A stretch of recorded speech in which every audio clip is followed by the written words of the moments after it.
Very, very long time ago, after millions of years of that one moment, the one that you did not see, where the man had the first thought to build or not to build. Where that moment you learned to think. That was the intellectual revolution. And at that time, based on this intellectual revolution, whereby we had the ability to choose to build or not to build, we evolved in just a few years, cosmic seconds in cosmic lifetime, to do amazing things. We learned to build. And boy, did we build. We built. And we built. Bigger and bigger buildings. Empire State Building. And that wasn't enough. So we built rockets to take us to the moon. And then a smaller machine. So you guys could go on faster. But there is water on Mars? Yeah, well, we've always known there was once water, given all of the record. And now we are talking about colonizing Mars. We can do amazing things, right?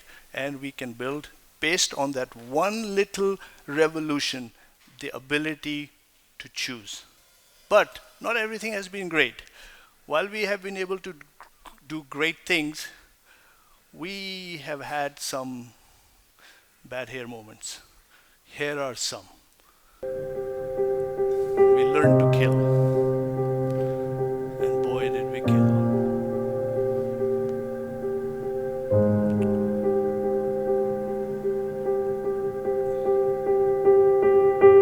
We learned to hurt each other. We learned to hate. And we are still having bad hair days.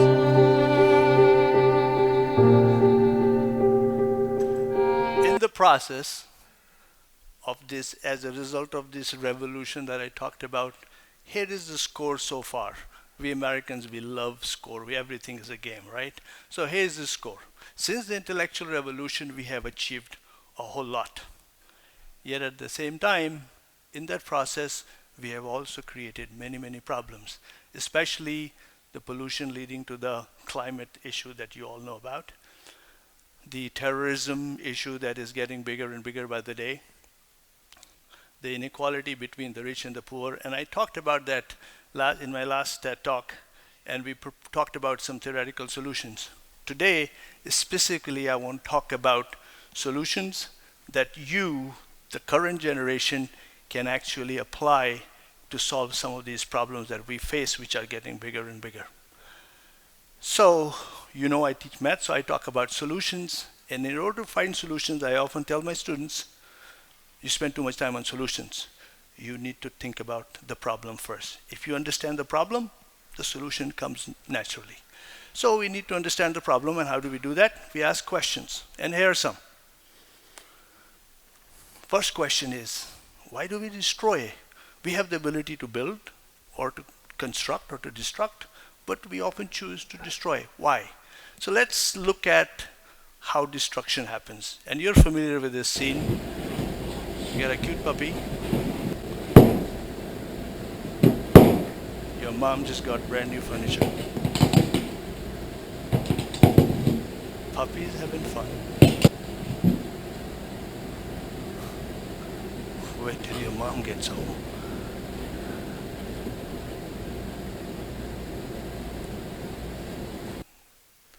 The point is, the puppies, they don't choose to destroy, they're just being puppies. They're being themselves, right? They're just having fun, they're being cute, cuddly, and we tolerate it. The question is, unlike the puppies, do we have to be like them and destroy though we don't have a choice, or can we help ourselves? we, because of that intellectual revolution, we have the ability to choose and to meet our objectives. For example, oops, something is going to happen soon. Wait for it. Have you heard of Tom and Jerry? Have you watched Tom play golf? We're going to watch Tom play golf. The video you're going to see in any second now, it's coming.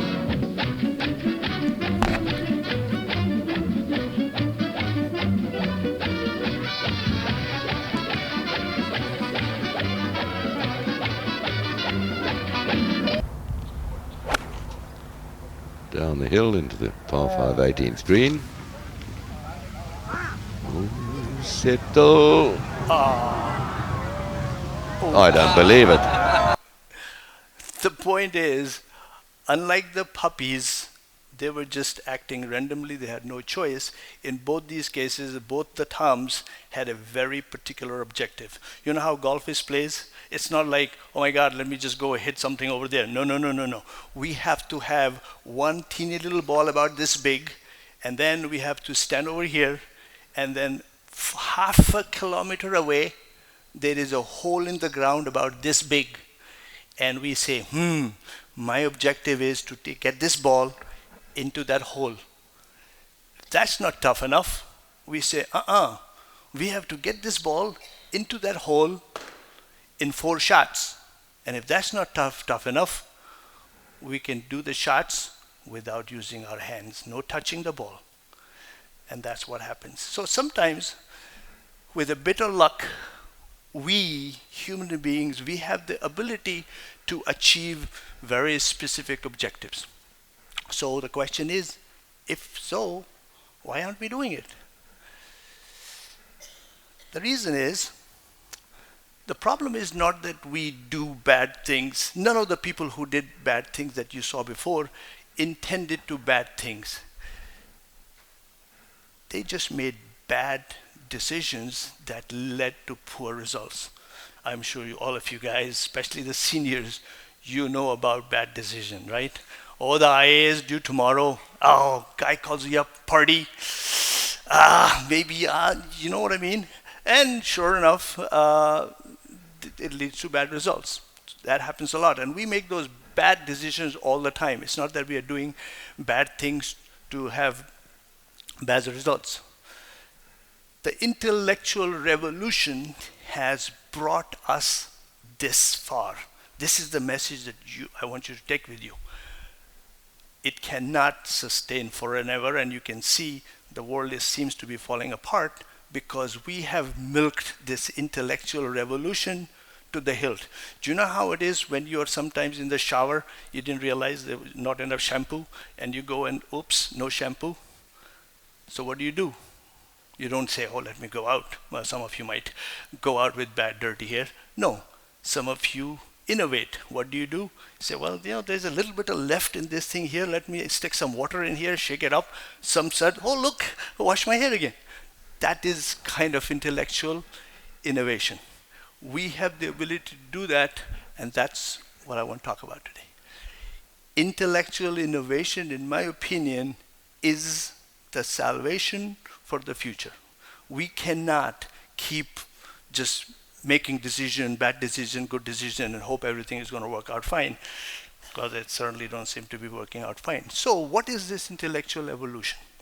The intellectual evolution is the art of smart decision makings. Again, you guys know all about smart decision makings or not, right?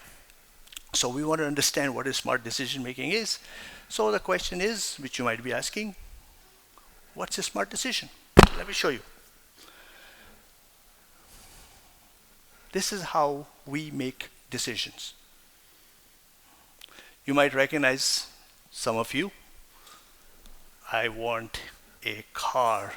Yeah, let him sleep, he's sleeping. I want a car. Let me see, how am I going to get a car? I might need some money.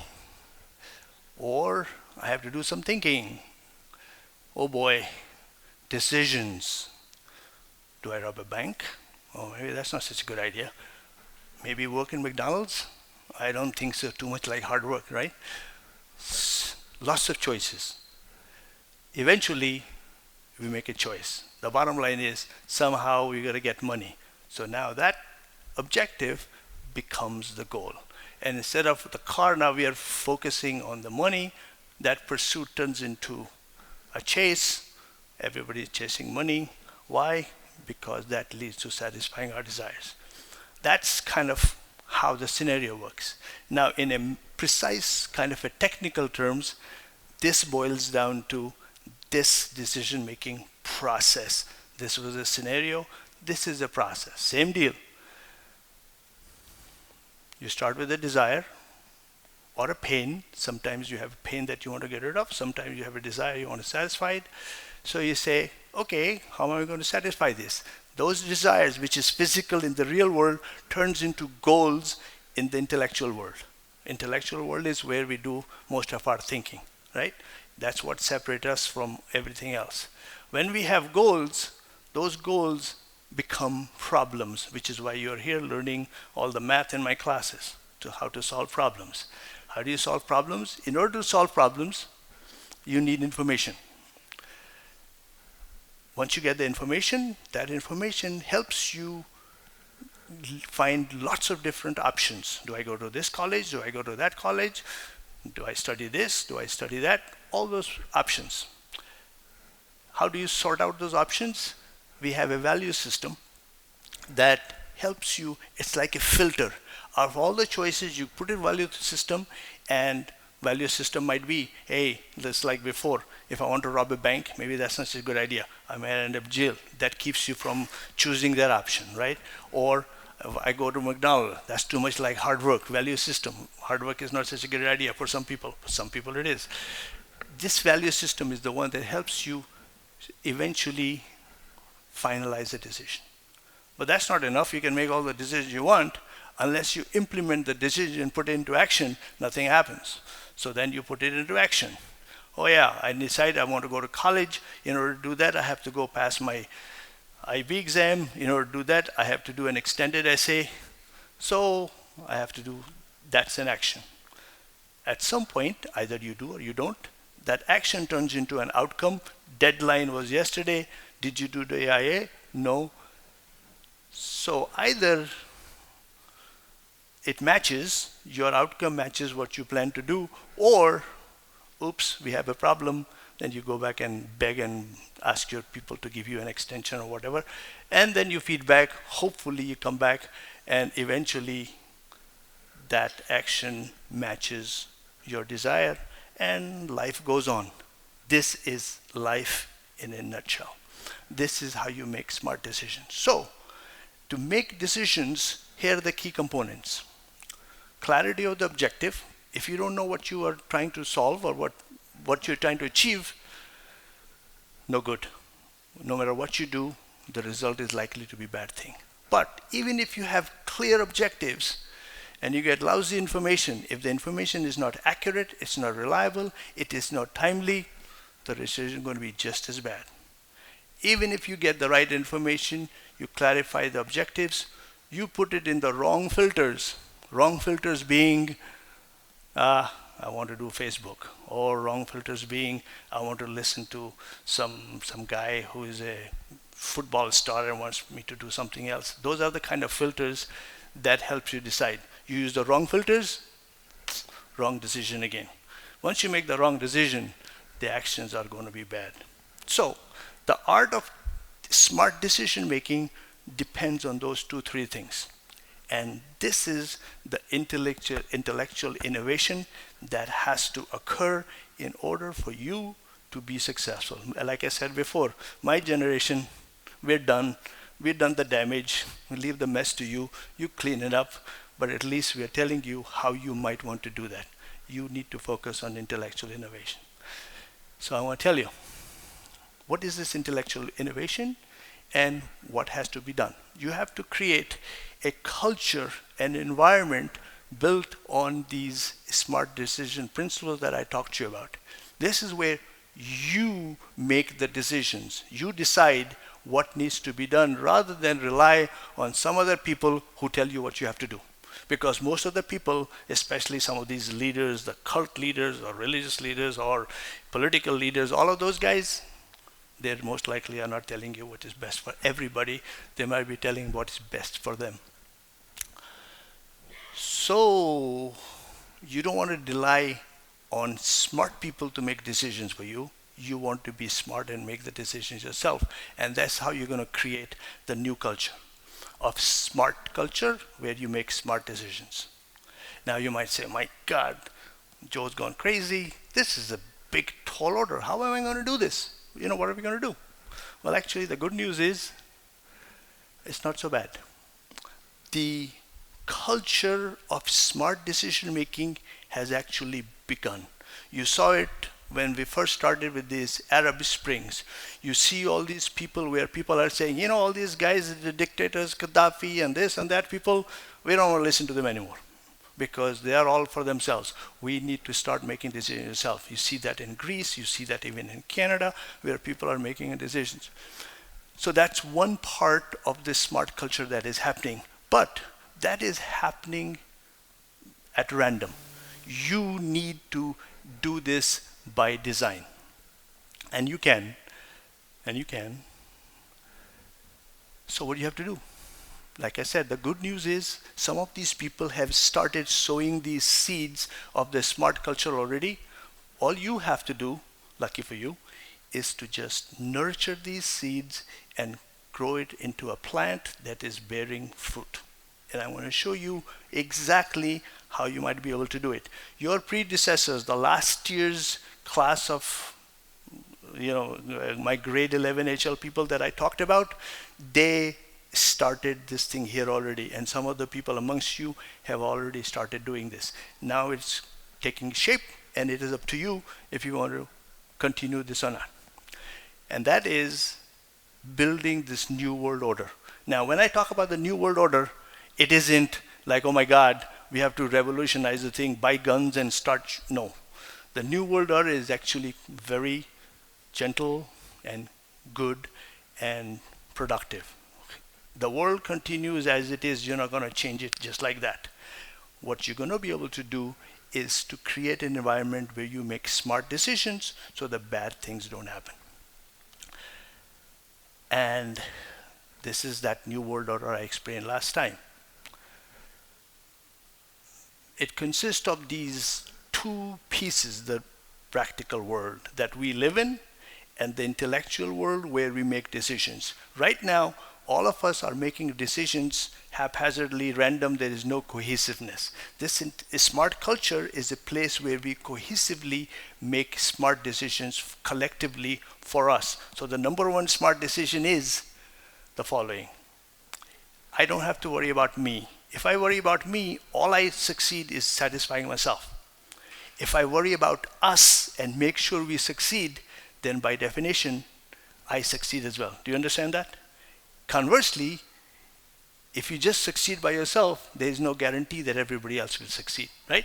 So what's the smart decision? Worry about you or worry about the we? Worry about the we. That is one of the first things you do. Second thing you do is don't listen to smart people. Smart people don't necessarily make smart decisions, but smart decisions make smart people. I want you to become a smart people. This is how we're going to do the thing, by understanding the art of decision making we just talked about, the skills you need to make smart decisions, and some of you learn over here, the resources that you need in order to be able to make this decision effectively, and then most importantly, you need a facility for implementing this decision. You make all these smart decisions, you can't implement them, no good. Yes? So, what we have started, or some of you have started over here, it looks like this.